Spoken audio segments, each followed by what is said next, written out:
God says, you need to have this day in the rhythm of your week where you just rest. And in that day, you realize that it is possible to have no activity and no frenzy scheduling, where you don't say, I have to fill it full because my life is short, where you just say, no work, no schedule. You don't have to think about it. You don't have to talk about it, God says. You just rest so your body can be refreshed and your emotions can be renewed and your perspective can be restored. The question I have is, are you doing this? Do you have an intention to do it? The real question is, do you trust God enough to do it? Because in the end, this is a trust question.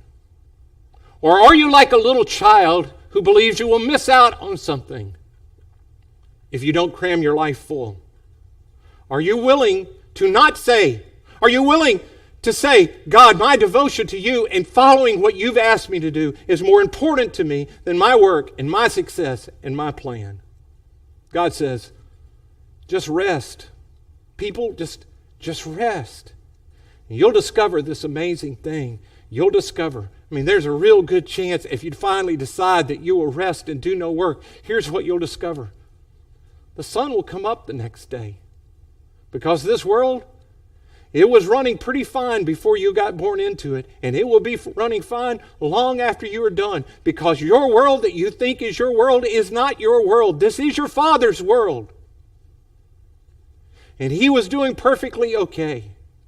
And you can rest and trust that He has you right where you will, if you will put this into place in your life.